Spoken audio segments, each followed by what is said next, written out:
오늘과 다음 주에 다룰 요셉 이 본문은 사실 분량적으로 본다면 아브라함의 내용과 거의 방불할 정도의 그런 분량입니다.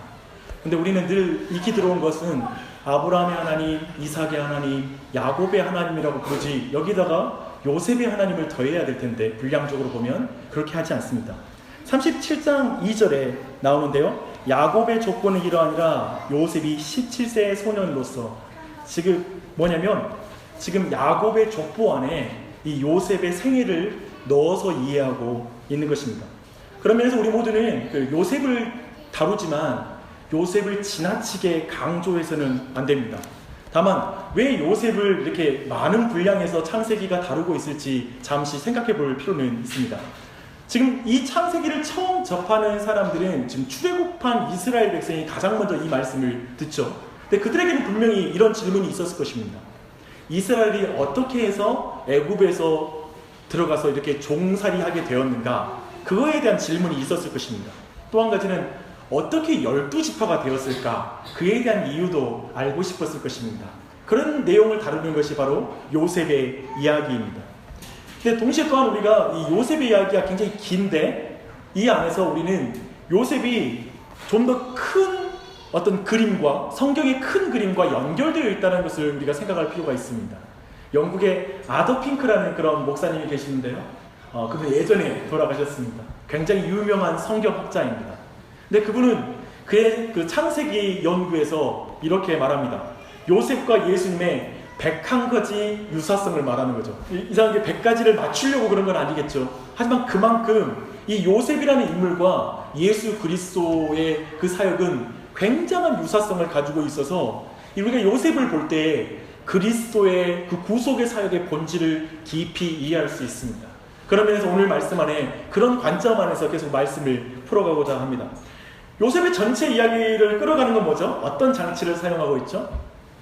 꿈이라는 걸 사용하고 있습니다. 특별히 저는 이것을 이란성 쌍둥이 꿈이다 라고 생각합니다. 의미는 같은데 꿈의 내용은 두 종류로 계속 다뤄지고 있습니다. 우리는 특별히 두 번의 꿈으로 첫 번째로는 이 요셉이 저 애굽의 노예가 되어서 갈 때 이 꿈이 사용되는 걸 볼 수가 있고요. 또 한 가지는 요셉이 총리가 될 때 바로가 꾸는 두 가지의 꿈, 쌍둥이 꿈을 우리가 생각할 수 있습니다. 근데 이 두 가지 꿈을 연결하는 또 한 가지의 꿈이 있어요.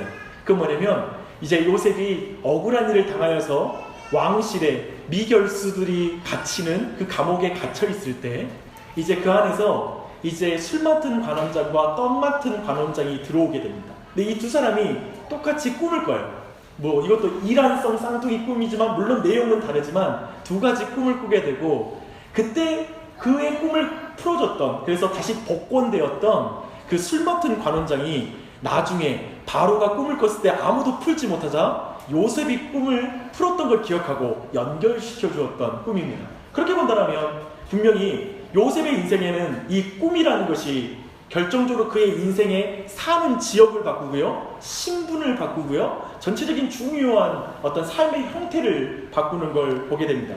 이 꿈은 매우 결정적인 역할을 합니다. 근데 이 꿈에 대해서 그렇다고 해서 오늘날 우리는 이런 말 듣잖아요. 요셉의 꿈을 말하면서 우리가 청소년들에게 요셉처럼 큰 꿈을 꿔야 돼. 그래서 너가 그 꿈을 어떤 환란이 닥칠지라도 굳게 붙잡고 이렇게 열심히 그걸 주장하면 그 꿈이 진짜 이루어질 거야 라고 말하면서 이것을 사용합니다. 하지만 저는 그렇게 본문을 사용할 때 완전히 성경에서 말하는 꿈에 대한 개념으로부터 이탈한다라고 생각합니다. 왜냐하면 이 꿈은 철저하게 하나님께서 주시는 꿈이기 때문에 그렇습니다. 요셉이 의지적으로 자기가 막 붙잡고 꿔야 하는 꿈으로서 그의 인생에 있는 꿈이 아니기 때문에 그렇습니다. 우리 중 누가 꿈을 꾸고 싶어서 꿉니까? 지금 요셉의 꿈처럼 꿈이 꾸어지는 것이죠. 도리어 지금 성경에서 이 꿈을 사용하는 방식은 철저히 하나님께서 지금 주권적으로 일하고 계신다, 하나님이 섭리하고 계신다는 걸 굉장히 강조하는 것으로서 지금 이 꿈들이 사용되는 것을 볼 수가 있습니다. 그런 의미에서 요셉을 변화시키는 것은 요셉이 꾸는 꿈이 아니라 요셉에게 하나님이 주신 꿈이 요셉의 인생을 이끌고 있다고 이해하는 것이 맞을 것입니다. 네, 그렇다면 오늘 본문에 나온 요셉의 꿈은 인간적인 야망이 아니라 하나님이 주신 하나님의 약속이다, 하나님의 계획이다, 그리고 하나님의 뜻이다 라고 말하는 것이 정확할 것입니다. 그렇다면 이렇게 이해할 때, 꿈을 이렇게 정의할 때 사실 요셉의 인생 전체가 풀려요. 정확하게 바르게 해석될 수가 있습니다. 이제 한번 찬찬히 오늘 요셉에게 주신 하나님의 꿈의 내용, 그 전체 내용의 이야기를 한번 차근차근 살펴보십시다. 요셉이 꿈을 꾸는 나이가 몇 살이죠? 17세라고 나옵니다. 요셉의 이 꿈이 전해질 때 집안 분위기는 좀 심상치 않습니다. 험악한 분위기가 집안에서 감지됩니다. 그게 2절, 3절, 4절에서 다루고 있는데요. 한번 2절 볼까요? 야곱의 족보는 이러하니라 요셉이 17세의 소년으로서 그의 형들과 함께 양을 칠 때에 그의 아버지의 아내들 비라와 실바의 아들들과 더불어 함께 있었더니 그가 그들의 잘못을 아버지께 말하더라. 또 3절 요셉은 노년에 얻은 아들이므로 이스라엘의 여러 아들보다 그를 더 사랑함으로 그를 위하여 채색 옷을 지었더라. 또 이 채색 옷 때문에 형들이 동생 요셉을 미워했다라는 말씀이 이어집니다. 특히 우리 본문 안에는 야곱과 에서 사이에도 그런 형제 간의 경쟁이 있었잖아요. 또 특히 아버지 야곱 자신이 이삭이 하나님의 선택과 그 약속을 믿지 못함으로 말미암아 야곱 자신이 굉장히 고통을 당했잖아요. 그랬음에도 불구하고 이 아버지 야곱이 요셉을 편애하는 문제가 계속 이어지는 거예요. 어쩌면 이 가문의 전때에 있었던 문제가 이 경쟁이라는, 형제들 사이의 경쟁이라는 비극이 계속 이어지는 것을 우리는 볼 수가 있습니다. 아마도 특별하게 요셉을 사랑하는 이유는 뭐죠? 이 야곱에게 4명의 아내가 있는데 그 중에 가장 사랑했던 라헬의 소생이기 때문에 그가 사랑했다라고 말하고 있습니다. 그가 11번째 아들입니다. 그래서 그 편애를 가장 드러내고 있는 게 뭐냐면 채색옷이에요. 이 채색옷을 색동저고리라고 우리가 이해할 필요는 없습니다. 이것은 물감을 들인 옷이죠. 근데 중요한 건 그 당시에 물감을 들인 옷 자체가 귀중한 옷이고 또 값비싼 옷이라는 뜻이 있습니다. 또한 이것을 성경의 어떤 학자들은 이렇게 말해요. 그 당시에 이런 옷은 왕자들 그리고 존귀한 위치에 있는 사람들만 입었다라는 것으로 해석하는 걸 볼 수 있습니다. 즉 하나님 나라의 왕자라고 생각하고 이 옷을 입혔다라는 것이죠. 뭐냐면 그가 또 한편에 이 야곱의 마음에 가장 사랑하는 아들을 통하여 장자권이 이어지기를 원했다라고 이렇게 해석하는 것 또한 큰 어떤 무리한 해석이 아닐 수 있습니다. 여하튼 이런 야곱의 편애 때문에 전체 형제들로 요셉에게 뿌리 깊은 미움과 그리고 경쟁심을 갖게 했다는 그것이 또한 이 가정에 있었던 비극입니다. 그래서 성경은 형제들이 요셉에게 편안하게 말할 수 없었다라고 말하고 있습니다. 근데 이 편안하게 말할 수 없었다는 말은 뭐냐면 따뜻하게 인사도 하지 않았다라는 의미입니다. 생각해 보십시오. 가정의 형제들끼리 인사도 안 하는 것. 참 이것 또한도 비참한 모습이죠. 한편 요셉이 우리 본문을 보면 미움을 받을 짓을 골라서 했다라고 싶은 모습들이 몇 가지 등장합니다.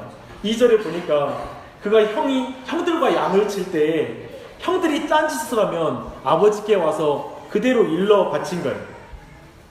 근데 이 부분을 우리가 어떻게 봐야 될까요? 요셉의 이 행동은 그저 고자질이라고 비난만 할 수 있을까요? 또 그렇게 쉽게 말할 수 없는 이유는 34장을 보면 야곱의 아들들이 가나안 문화에 깊이 젖어들었던 것을 보게 됩니다.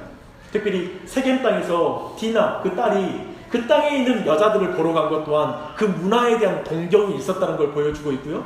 그리고 디나가 강간당한 이후에 그의 형제들이 이제 세겜 땅의 사람들을 잔혹하게 죽이고 그리고 그 땅을 약탈한 모습을 보아서도 이들은 깊이 그 땅의 문화 그리고 하나님의 나라의 왕자들로서 걸맞는 모습을 보이지 않았다는 걸 우리는 볼 수가 있습니다. 또한 오늘 말씀 이제 이 37장 이후 38장에 보면 이 이스라엘의 이 아들들이 정말 그 땅에 있는 여인들과 결혼하는 문제를 대수롭지 않게 여기고 가나안의 여인들과 결혼하는 영적으로 분별력이 없는 모습들을 보였습니다. 이런 것을 봤을 때 이 요셉이라는 이 사람은 어려서부터 어쩌면 그는 옳고 그른 것이 무엇인지 분별할 줄 아는 아이.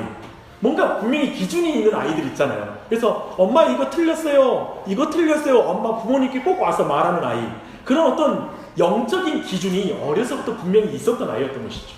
그러면서 형들의 그 부분을 고발한다면 단순히 그를 이 행동을 고자질하는 행동이다라고 우리가 이거 동생이 미울 짓 골라서 했다라고 이렇게 보는 것은 어렵습니다.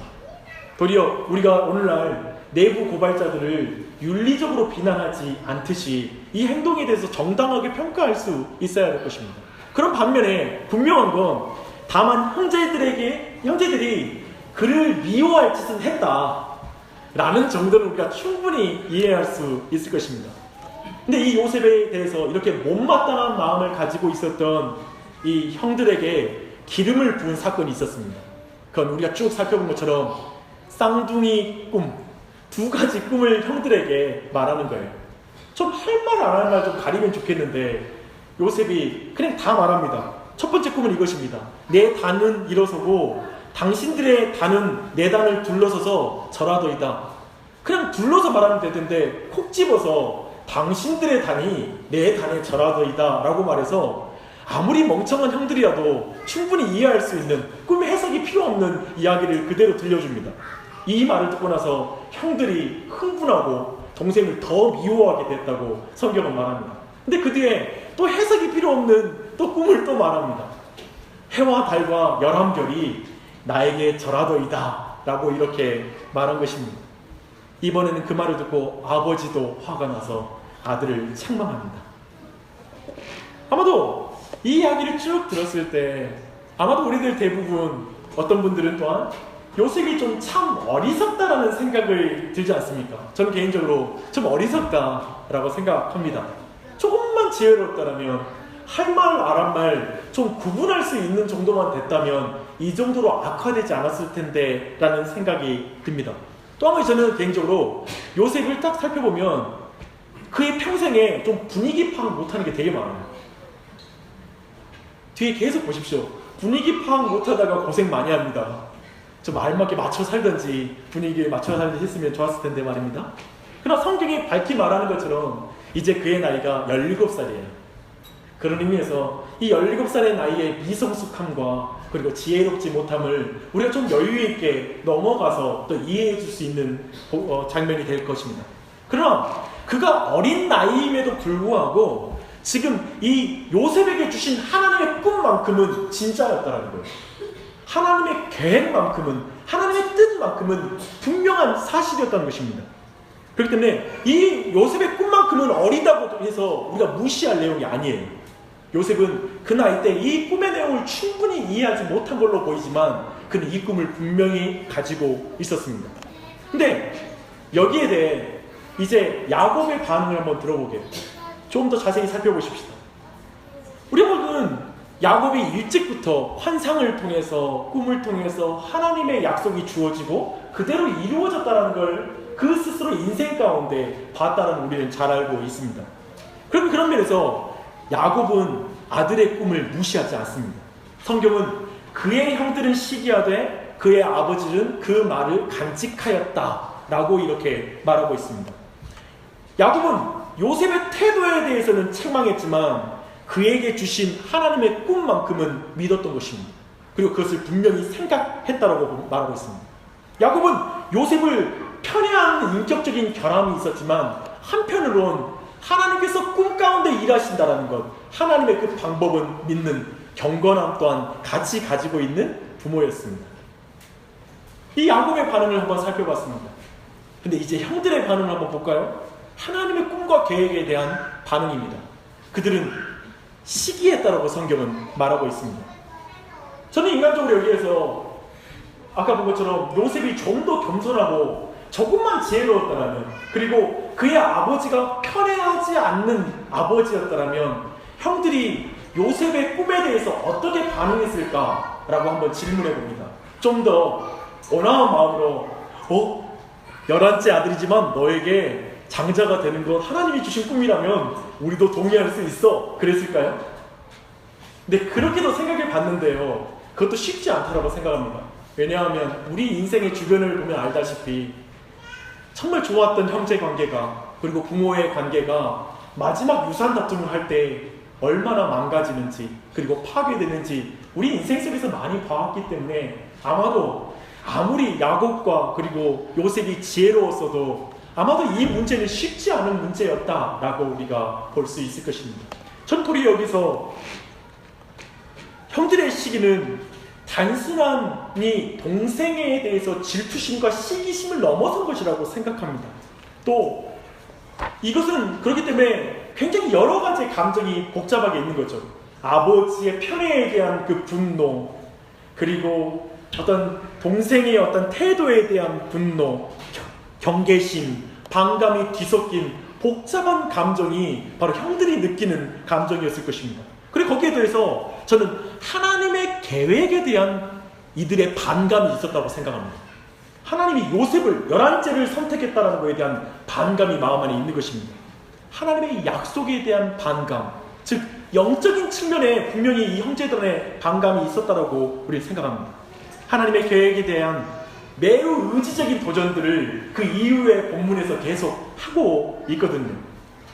지금 사실 야곱은 이후에 연결되는 이야기는 어떤 이야기냐면, 야곱은 지금 현재 살고 있는 헤브론에서 약 80km 떨어진 곳에서 지금 양떼를 치고 있는, 즉 세겜 땅에서 양을 치고 있는 형들에게 이제 야곱을 보냅니다. 형들의 안부를 묻는 것이죠. 근데 요셉은 실제로 형제들이 있는 세겜 땅, 있을 거로 예상됐던 세겜 땅에서 형들을 못 만나요. 그래서 도단 땅까지 올라갔다고 말해요. 그 길이가 약 16km가 돼요. 그러면 전체로 96km를 거쳐서 형들을 찾아간 거예요. 여러분, 좀 좋은 관계면 동생이 혼자 96km를 걸어서 이렇게 오는 장면을 보면 형들이 반갑고 고맙고 했을 텐데, 이 집안은 심상치가 않죠. 먼 길에 아버지가 입혀준 채색 옷, 자기들이 그 옷만 보면 역겨웠고 화가 났던 그 옷을 입고 오는 동생을 멀리서 알아본 거예요. 멀리서, 그리고 아마 멀리서 알아봤을지라도 짧은 시간이었겠죠. 근데 그 짧은 시간 안에 형제들 사이에 의견이 도출됩니다. 그건 뭐냐면 동생을 죽이자는 거예요. 이런 가문이 어디 있습니까? 아마도 그들은 이미 동생을 죽이고 싶어하는 마음을 형제들 사이에 공유했던 것으로 보입니다. 그리고 나서 그 동생을 죽이자고 말할 때, 이때 성경은 의도적으로 그들이 하는 말을 강조하고 있어요. 뭐라고 그러냐면, 야, 저기 꼼쟁이 녀석이 온다. 야, 자, 그를 죽여서 한 구덩이에 던지자. 그의 꿈이 어떻게 되는지 한번 보자. 우리가 한번 보자. 라고 이렇게 말합니다. 그들은 지금 단순히 동생을 향한 반감의 차원이 아니라 그에게 준 하나님의 꿈에 대한 반감을 가지고 있는 거예요. 그래서 그 꿈에 대해서 증오하는 거예요. 한번 그 꿈이 어떻게 되는지 보자. 우리가 그 꿈을 그치게 할 것이다. 파괴해버릴 것이다. 라고 말하고 있는 것입니다. 형들은 동생이 미웠지만 동생을 향한 하나님의 계획도 미웠어요. 그들은 동생을 죽이고 싶었지만 동생을 향한 하나님의 계획도 죽이고 싶었어요. 정말 그들이 죽이고 싶었던 건 어떤 면에선 하나님을 죽이고 싶은 거예요. 그런 마음이 그 안에 있었던 거예요. 그런 면에서 어쩌면 이 야곱의 아이들, 자손들, 이 이스라엘 백성들 사이에 있었던 이 사건을 우리 모두를 좀 더 깊은 차원의 질문으로 인도합니다. 과연 요셉이 죽으면 하나님의 계획은 어떻게 될까?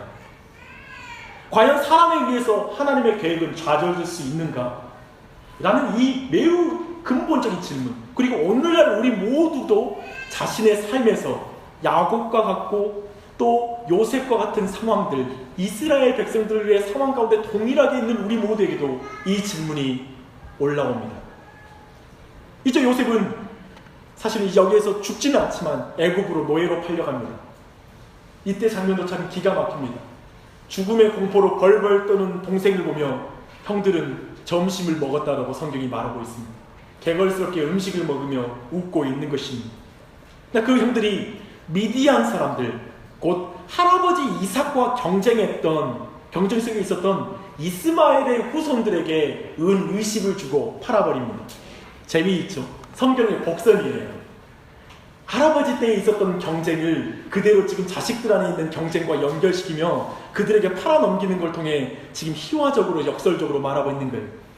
동생을 미디안 노예 상인에게 노예로 파는 순간 그들의 경쟁심 그리고 시기심, 인간의 잔혹함이 하나님을 이겼다라고 그 형제들은 생각했을 것입니다. 저 애굽으로 보내버리면 하나님의 꿈은 좌절될 것이다 라고 생각했을 것입니다.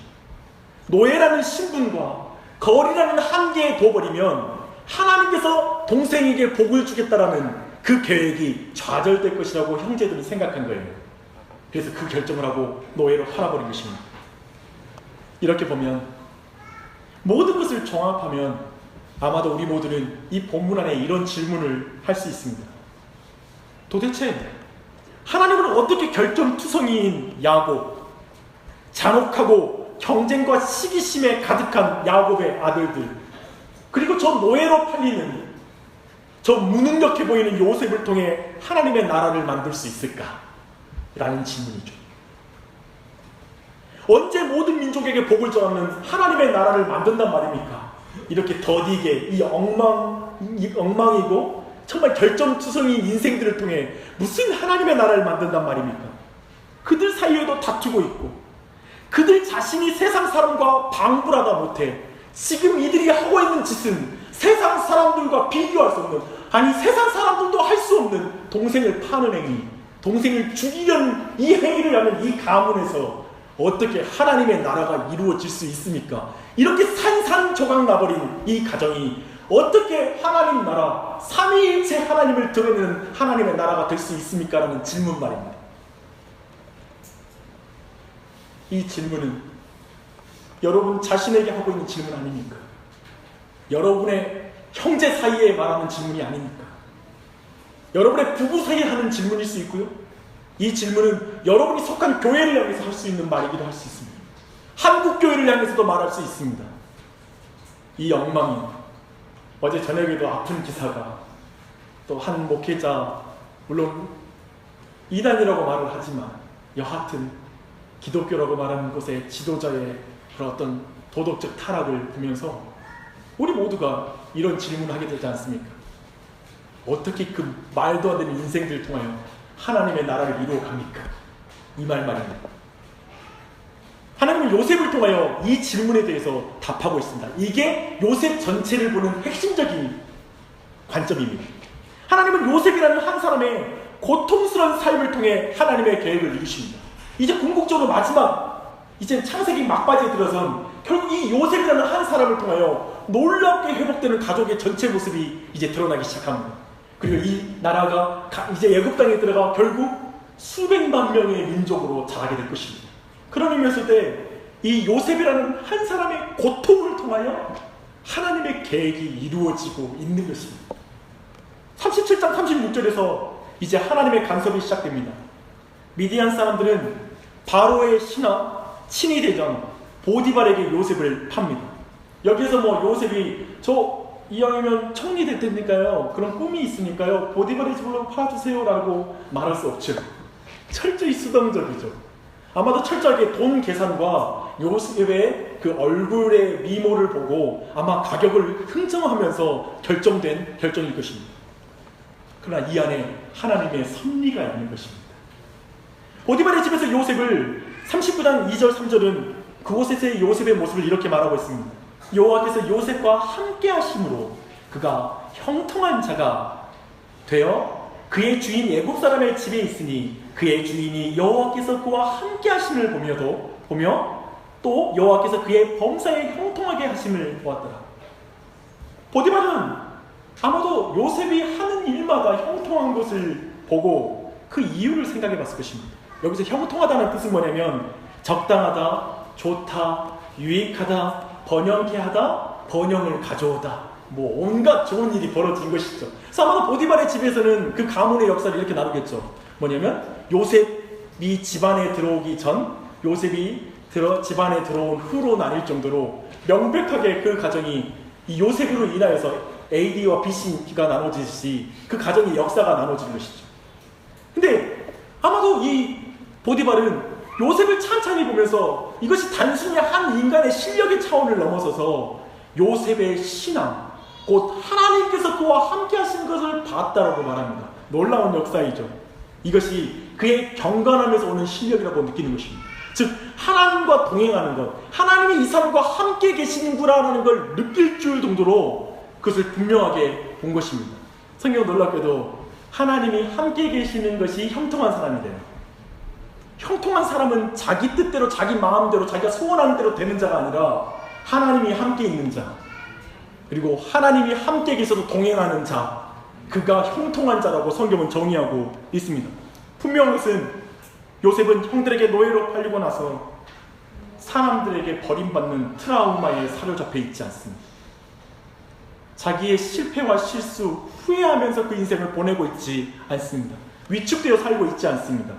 그는 17세의 노예 신분이 되었지만 바로가 신인 세상, 바로를 신으로 섬기는 그 집에서 하나님을 왕으로 모시며 하나님과 동행하는 사람으로 그 자리에 서 있습니다. 하나님의 자녀답고 하나님 나라의 왕의 유업을 이을 그런 제사장답습니다. 그런 자리에 서 있는 것이죠. 그런데 그에게 우리가 잘 알다시피 보디발의 아내의 성적 유혹이 시작됩니다. 그 유혹은 지속적이고 점점 강도가 강해지는 유혹이었습니다. 젊은 나이에 그 혈기에 그 유혹을 이기는 게 쉽지 않았겠죠. 쉬웠을까요? 보디발의 아내가 굉장히 안 이뻤다, 거부감이 느껴질 정도로 도망치고 싶었다, 그런 문제는 아니잖아요.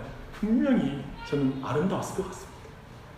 근데 그 유혹을 그 젊은 나이로서 벗어나는 것, 또 노예의 신분으로서 그 유혹을 뿌리치는 건 굉장히 어려웠을 것입니다.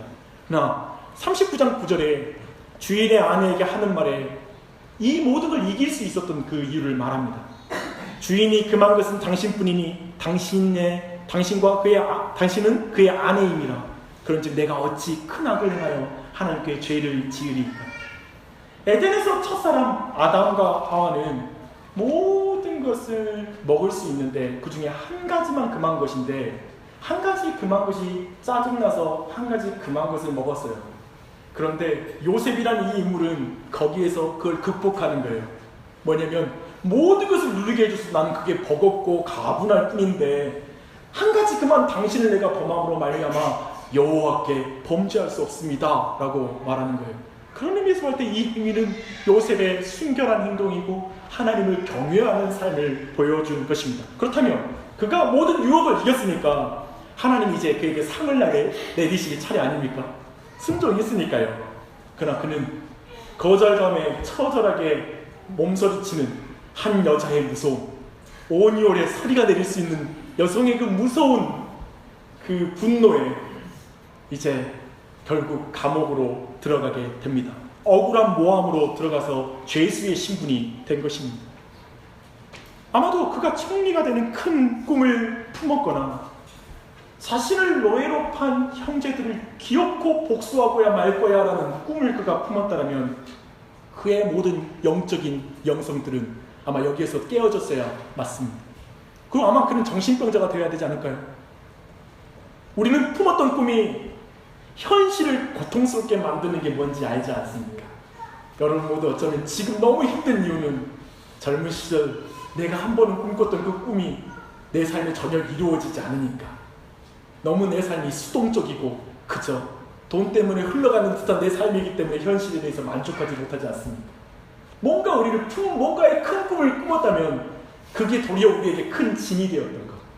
꿈을 꾸는 게 우리에게 설레는 게 아니라 꿈을 꾸는 게 고통이었던 경험이 있는 사람들은 이 요셉의 상황이 단지 그가 나중에 위대한 사람이 될 거야 품는 그 꿈이었더라면 여기에서 전혀 이런 신앙이 나올 수 없다는 걸 이해하게 될 것입니다.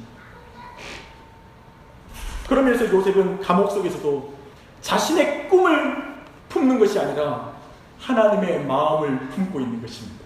하나님을 품는 것이 그의 인생의 신앙의 결정기입니다. 이게 기독교 신앙의, 성경의 신앙의 절정이에요. 내 꿈을 하나님이 이루어 주실 거야 라고 믿는 게 아니라 하나님이 나의 꿈이 되는 거예요. 하나님의 동행, 임마누엘, 성령이 함께 하신다는 언약이 너무 좋은 사람이 되는 거예요. 그래서 내가 너와 영원히 함께 하리라는 언약 외에 기독교에서 줄 수 있는 복이 없다는 걸 이해하는 자, 그가 기독교에서 말하는 최고의 복인데 지금 요셉은 그 위치에 지금 나아가는 거예요. 놀라운 모습이에요. 어떻게 그 나이에 지금 30살 안 됐잖아요. 젊은 나이에 부러워요. 이 정도 되려면 우리가 요셉 정도로는 당해봐야 돼요. 요셉 같은 고통의 길을 경험해야 돼요. 무섭죠? 근데 감옥의 간수장에게 그는 그런데도 놀랍게 은혜를 받게 하셨다고 성경은 말합니다. 그래서 그는 감옥에서도 사물을 봐요. 39장 23절은 또 반복해서 이렇게 말해요. 여호와께서 요셉과 함께 하셨다. 여호와께서 요셉이 하는 일을 형통하게 하셨다. 이 말을 또 해요. 요셉이 이 감옥에서 30세가 될 때까지 있었습니다. 들어간 나이가 기록되지 않아서 정확한 이 연수는 셀 수 없지만 최소한 2년 이상이죠. 왜냐면 그 술 맡은 관원장이 요셉의 꿈을 잊어먹고 산 지 2년이 지나고 바로의 꿈이 시작됐거든요. 최소한 2년 이상이니까 3년일 수 있고요, 4년일 수 있고요, 5년도 될 수 있어요. 지하 감옥에서 그는 있었습니다. 우리 모두는 요셉의 결국을 잘 알고 있습니다. 그의 이야기는 30세 약간의 나이에 애굽의 총리, 그 당시에 고대 역사의 최초의 제국, 두 번째 제국이네요. 바벨론 쪽에 있었으니까 두 번째 이 거대한 제국의 총리가 되었습니다. 정말 이 시대에 어떤 드라마로도 상상할 수 없는 고통의 길을 통과한 다음에 그 모든 것에 대해서 보상받는 듯한 모습으로 우리에게 비춰집니다. 하지만 나중에 주어질 소망이 형제의 고통을 둔감하게 하지 않는다는 걸 우리는 경험하지 않았습니까? 약을 먹으면 건강해질 것을 알지만 쓴맛을 단맛이라고 부를 수는 없지 않습니까? 우리는 요셉의 고통의 문제를 봐야 합니다. 우리 마음에 그 마음이 있잖아요. 복은 좋긴 좋은데 요셉의 이 고통은 누가 보상합니까? 라는 마음이 들기도 하죠. 또 하나님이 짓궂어 보이기도 합니다. 근데 시편 105편 16절로 19절은 요셉의 고통을 이렇게 말합니다. 그가 또 그 땅에 기근이 들게 하사 그들이 의지하고 있는 양식을 다 끊으셨도다. 그가 한 사람을 앞서 보내셨으며 요셉이 종으로 팔렸도다. 그의 발은 착고를 차고 그의 몸은 쇠사슬에 매였으니 곧 여호와의 말씀이 응할 때까지라 그의 말씀이 그를 단련하였도다. 처음에 나오는 그들은 바로 요셉의 형제들입니다. 시편 105편은 요셉의 인생의 역경을 좀 더 큰 게, 좀 더 큰 그림으로 연결시켜서 지금 말하고 있습니다. 형들은 지금 요셉이 꾼 꿈으로 인하여 그가 미워서 그를 죽이겠다고 요셉을 노예로 팔았지만, 하나님의 꿈을 죽이겠다고 요셉을 팔았지만, 하나님은 그런 형들을 기근에서 구원하기 위해서 앞서 요셉을 애굽에 보냈다라고 지금 해석하고 있습니다. 보디발의 아내는 순전한 자를 모함하여 노예를 죄수로 만듭니다. 얼핏 보기에 그 또한 하나님의 계획을 좌절시키고 절망의 끝으로 몰아가는 것처럼 보이지만 이 또한도 구원을 이루는 하나의 길이 됩니다. 도대체 이 지하 감옥에서 총리가 될 수 있는 길을 열어줄 사람을 만나는 건 누가 계획했겠습니까? 누가 꿈을 꾸겠습니까? 그러나 요셉은 발에 착고가 차이는 노예입니다. 아무리 형통해도 노예라는 신분이 바뀌지 않습니다. 보디발의 집에서도, 그리고 저 감옥 속에서도 형통하긴 형통하면 좋은데 노예 상태라는 건 벗겨지지 않습니다. 환경은 바뀌지 않습니다. 그는 하나님과 동행해도 그의 몸은 쇠사슬에 매여서 애굽 땅까지 걸어가야 했습니다. 또한 쇠사슬에 매여야 한다는 원어의 표현은 쇠사슬이 그의 몸을 관통했다는 말입니다. 날카롭고 뾰족한 쇠가 그의 몸을 뚫고 지나가는 고통을 그가 느꼈다는 것입니다. 감옥 안에서 주님과 동행하고 그리고 그곳에서 형통한 것이 맞지만 도대체 이 고통을 느끼는 형통은 뭐란 말입니까? 그러나 한 사람의 고통을 통과하는 삶을 통하여 많은 사람을 구원하겠다라는 이 요셉을 통한 하나님의 구원의 계획은 분명하게 이루어집니다. 한 사람의 고통을 통한 많은 사람의 구원, 그것을 드러내는 게 바로 요셉의 이야기입니다. 주 안에 사랑하는 여러분, 이제 이 말씀을 우리에게 적용하겠습니다. 그러나 이 말씀을 성공하는 모든 사람은 고통을 통과해야 했습니다 여러분, 고통 가운데 있을지라도 성공을 바라보면서 참으십시오라고 적용하지는 않겠습니다. 인생사 세워지지 마. 지금은 고통처럼 보이는 일도 나중에는 좋은 일이 될 것이다. 생각하기 나름이다. 생각을 바꿔라라고 적용하지 않겠습니다. 왜냐하면 이 이야기는 단순히 우리의 인생의 고통의 문제를 품어질 인생관에 관해서 말하는 것이 아니기 때문입니다. 성경은 인생관을 다루는 책이 아닙니다. 요셉의 생애는 1차적으로 우리에게 적용되는 것이 아니라 예수 그리스도에게 적용되는 이야기입니다. 사랑하는 여러분, 한 사람을 통하여 많은 사람을 구원하려고 하나님의 계획은 결코 좌절하지 않습니다. 하나님 아버지와 온전한 사랑을 나누신 독생자 예수 그리스도께서 인간의 모습으로 이 세상에 내려오셨습니다. 예수님은 가장 가까운 제자들에게 배반을 당하고 은 20에 팔렸습니다. 유대인들은 그를 모함하고 거짓된 제목으로 죄수가 되게 하시고 그에게 부당한 판결을 통하여 그를 정죄하고 십자가에 못 박았습니다. 그의 옷은 벗겨졌습니다. 예수님을 죽이려고 파는 자, 예수님의 꿈을 이기겠다고 말하는 죄인을 구원하기 위하여 그분은 그의 손과 발에 날카로운 쇳덩어리가 박히고 그 몸을 관통하여 그 고통을 느꼈습니다. 사람들은 그를 죽이면서 조롱했습니다. 죽으면서 사람들을 구원한다고 말하면서 우리의 손에서 죽는 너는 누구냐? 우리가 너를 끝냈다. 너에게 있는 하나님의 꿈을 우리가 죽여서 끝냈다. 저 사단과 대적들은 너가 구원자라고? 아니, 너를 통하여 하나님이 이루겠다는 구원의 약속은 없다. 내가 너를 죽였으니까 라고 외쳤습니다. 그들은 한 사람의 고통을 통하여 만민을 구원하는 하나님의 계획을 전혀 이해하지 못한 것입니다. 사람들이 이해하지 못해도 예수님은 하나님의 말씀을 다 이루셨습니다. 참으로 여호와의 말씀이 응할 때까지 그의 말씀이 예수님의 몸을 단련하셨습니다. 그는 마지막 피 한 불까지 그리고 마지막 숨 한숨까지 하나님의 말씀을 이루는 한숨과 핏방울 한 방울이 되었습니다. 그리고 외쳤습니다. 다 이루었다. 그 말을 듣는 대적들은 이렇게 말했을 것입니다. 아니, 넌 끝났다.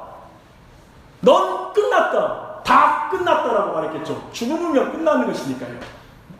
그러나 예수님은 그때 다 이루었다라고 말했습니다. 하나님 아버지는 이제 시편 105편 20절 말씀처럼 왕이 사람을 보내어 요셉을 석방하여 그를 높이신 것처럼 하나님 아버지는 예수 그리스도를 무덤에서 3일 만에 부활하시고 그를 다시 일으키셨습니다. 할렐루야. 이제 여러분에게 한 가지 질문을 합니다. 당신이 다 끝났다는 순간이 언제입니까? 당신이 다 끝났다라고 생각하는 영적 상태는 어떤 상태입니까? 당신 자신 스스로에게 하나님께서 다 끝났다라고 말하지 않고 다 이루었다라고 말씀하시는 것에 대해서 어떻게 생각하십니까? 하나님의 꿈이 이루어지지 않을 것 같은 상황 속에 여러분 계시다고 생각하십니까? 여러분 가정에, 여러분의 자녀들에게, 여러분 자신에게 하나님의 약속, 하나님의 그 뜻은 여전히 다 이루신 분으로 거기에 예수님이 계십니까? 죽을 것 같은 고통의 순간은 언제였습니까? 당신에게 고통의 시즌이 지금도 계속되고 있습니까? 우리 부부는 여기까지인 것 같아. 형제들과 관계도 부모님과 관계도 다 끝난 것 같아. 인생이 정말 힘든 것은 지금 나의 모든 삶이 의미 없는 몸부림에 지나지 않는다라는 그 느낌을 받을 때, 그때가 아닙니까? 내 어리석은 말과 결정으로 허비하는 듯한 삶을 걸어온 것, 한참 후퇴해버린 것 같은 내 인생, 사람들의 모든 평가는 훨씬 나를 향하여 후퇴해버린 듯한 내 인생의 결정들, 너무 망가져서 어디서부터 회복해야 할지, 어디서부터 만져야 할지 모를 정도로 헝클어진 삶의 질서들, 산상조각 난 것 같은 내 하나님을 향한 나의 마음, 계획들, 그 속에서 스스로 나 다 끝났어, 나 다 끝난 것 같아라고 말하는 그 순간, 내가 하나님의 계획을 죽였다, 내 상황에서 하나님의 일하심은 다 끝났다는 그들을 향한 예수 그리스도의 외침을 들으십시오. 다 이루었다. 다 이뤘다가 말하는 예수 그리스도를 의지하십시오. 한 분 예수님의 고통이 모든 죄인을 회복할 수 있습니다. 여러분이 지금 어떤 상황에 있든지, 여러분의 가정이 어떤 자리에 있든지, 여러분의 자녀들이 어떤 상황에 있든지, 하나님은 이 예수 그리스도 한 분의 고통을 통하여 그 이루신 공로는 완전히 성취되고 이루어지고 우리를 회복하게 할 것입니다. 사랑하는 여러분, 기독교 신앙은 우연히 결과를 만드는 것이 아니라 뭐를 실수해도 알아서 된다가 아니라, 기독교는 하나님의 아들 예수 그리스도가 모든 인생을 회복시킬 수 있다는 걸 믿는 것이 기독교입니다. 지금 아무것도, 그리고 여러분 스스로가 인생을 향하여 그리고 있지 않는 것 같고, 여러분은 자신의 인생을 그냥 검정색으로만 칠하고 있는 것 같은 터널을 통과할지라도 주님이 이 시간 여러분을 쭉 뒤로 빼서 큰 그림을 보게 해주신 것입니다. 어두운 그 색깔 또한도 멋진 채색화의 한 부분이라는 걸 보게 해주십니다. 내가 했던 실수, 실패, 좌절, 우리 안에 연약함, 부족함, 모든 것도 그 하나님의 거대한 그림의 일부분이고, 하나님 그 그림을 그려가시는 주님이시라는 걸 믿는 것, 그분의 섭리와 그분의 주권 아래 우리의 인생이 놓여있다라고 믿는 것, 이 믿음이 여러분에게 있는 축복이 있길 바랍니다. 그게 복입니다. 아멘 하십시오.